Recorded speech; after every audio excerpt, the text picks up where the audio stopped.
We are fortunate today to have Dr. Steve Rose, professor in the School of Social Work, with us today to talk about health as a human right and its place in social work. Welcome, Dr. Rose. Thank you.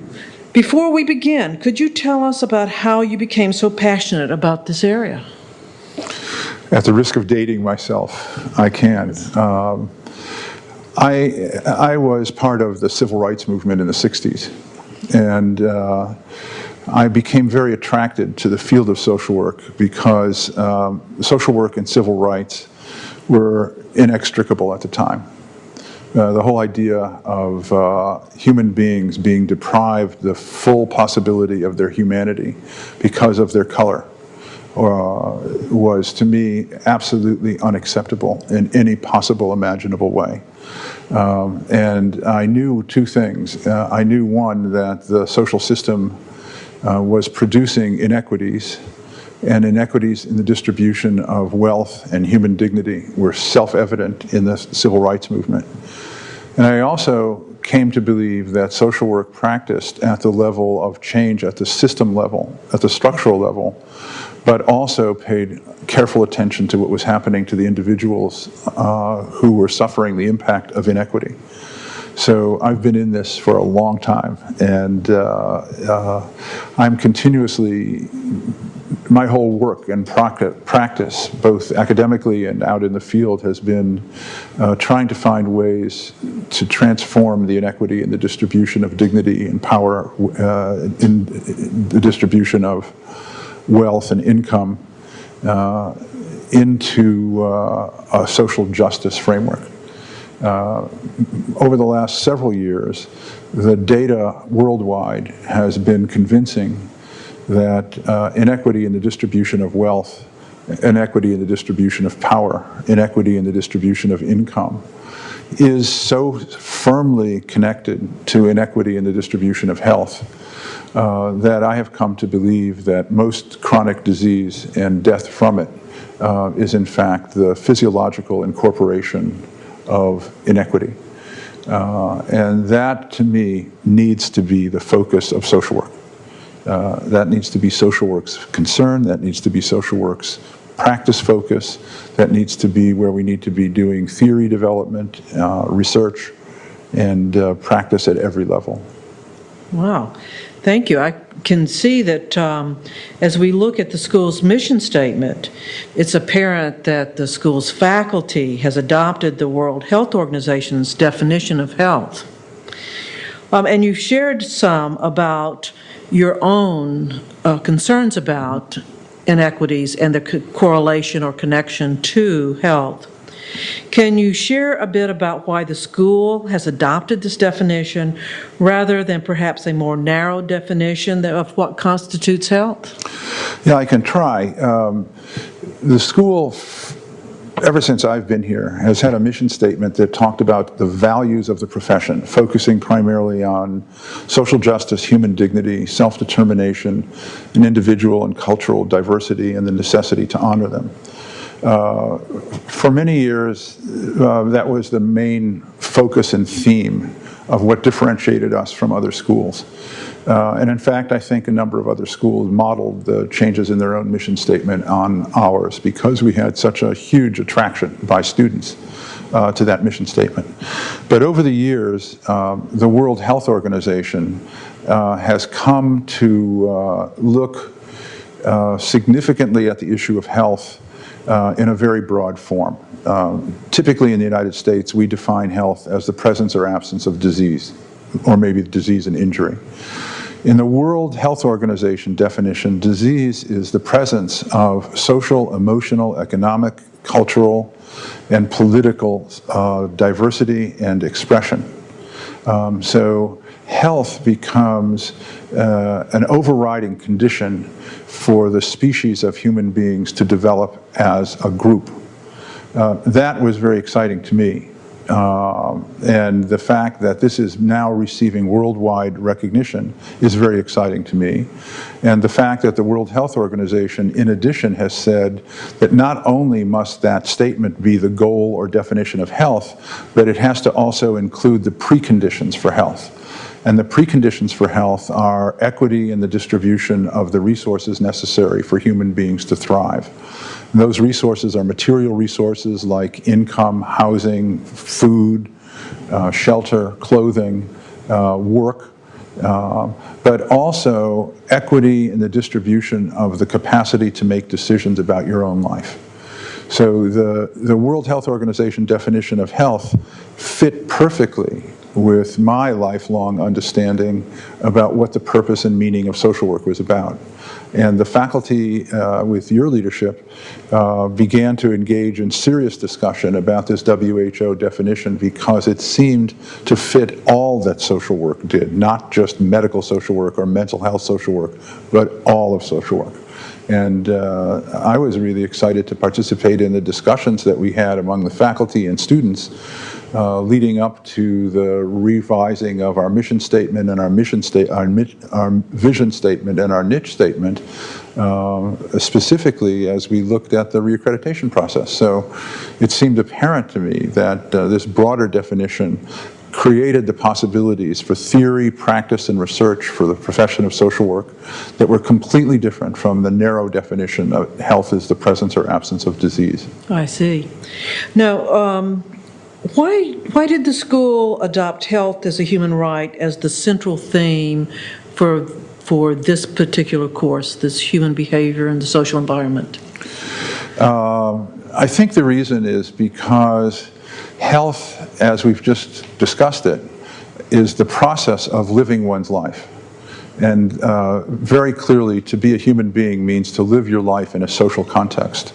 And what we now know from worldwide empirical research is that the structure and functioning of the social context is not something that's outside of human beings, but also inside of human beings. That it is physiologically and psychologically very much central to who we are and who we can become.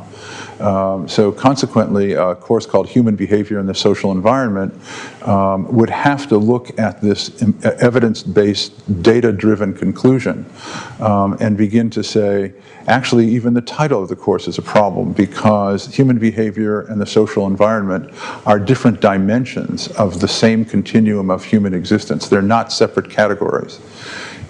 In a society that inequitably distributes power and the resources necessary for human beings to thrive, it would like them to be separate categories. And unfortunately, a good part of the profession of social work has accepted that segregated definition. But we chose not to. And once we chose the mission and the vision and the niche statement that we did, that got applied to the analysis of every course that we teach. And consequently, the task of those of us teaching HBSE was to infuse the HBSE curriculum with the UN Declaration of Human Rights, health as a human right, and then very excitingly for me, the fact that our international colleagues, as represented by the International Federation of Social Workers, have adopted a health policy statement that makes it clear that this content needs to be everywhere in our curriculum, but nowhere more importantly than in HBSE. And what key concepts would you want HBSE students to understand and appreciate using this definition of health as a human right? The first one, I guess, would be inequity. And inequity is defined as the purposeful discrimination in the distribution of a vitally needed human resource that is patterned over time so that some groups continuously advantage and others disadvantaged by this distribution. So inequity means that it's not just a political or an economic issue that we're focused on, but rather a moral and ethical one. And I think that that's critically important for social workers to realize because we are a moral profession so long as we produce moral values like human dignity and social justice. So inequity would be one. A second concept that I think is vitally important to understand is this notion of embodiment. And embodiment means the physiological and psychological internalization of the social context in which you live. So that's another clear-cut concept. I suppose a third one would be human consciousness. and the fact that a distinguishing characteristic of our species as human beings is our capacity to not necessarily, inevitably, just adapt to circumstances, but to have the capacity as humans to understand those circumstances, and that to use our understanding to drive change rather than simply adapt to it. They would be, to me, the fundamental concepts, because that grounds us in the moral basis of the profession. It grounds us in the idea that we have a capacity as a species to do something that no one else can do, and having that capacity says to me that we have a responsibility to do it. And then the last part would be, I guess, the notion of human agency, that human beings experiencing themselves in the process of our own development have a capacity to act, and I would say that there's a compelling part of our humanness, our nature as humans, that drives this acting in our environment to make it more fully human. And to make it more fully human goes back to the definition of health. Right, right. So those would be the key ideas, I think. How do you see social work becoming more involved in promoting health as a human right? Well, I think at the most pragmatic level, I think we have to realize that there's some empirical data out there. And that data says the following, and this is all data that is systematically confirmed by the World Health Organization Commission on the Social Determinants of Health, and by our own Centers for Disease Control here in the U.S. The first significant factor, again, is that the vast majority of chronic illness is caused by exposure to extreme poverty, especially in utero and early childhood and throughout life, as well as to exposure to family violence and sexual and physical abuse of children in chaotic families, which are themselves caused by this inequity in the distribution of power and wealth and access to humanly needed resources. So that's what we know. The second thing we know is that chronic illnesses, which are the outcome of these exposures in very large part, certainly not totally, but chronic illnesses now occupy 75% of all patient care contacts with the healthcare and mental health care system, more than 75% of the costs. So it is going to be very self-evidently clear that the United States is going to have to shift the healthcare system to a primary care environment, and the primary care is going to have to be the primacy for all healthcare. It's also very clear that if you try to deliver primary care in a medicalized model for the dealing with chronic illnesses, you're going to have shortcomings in the design and development and practice of healthcare, because the medical model cannot cure already existing chronic diseases. By definition, it can't. What we know is that chronic illness disease management comes about when empowered patients participate not as consumers, but as active partnering producers of their own health.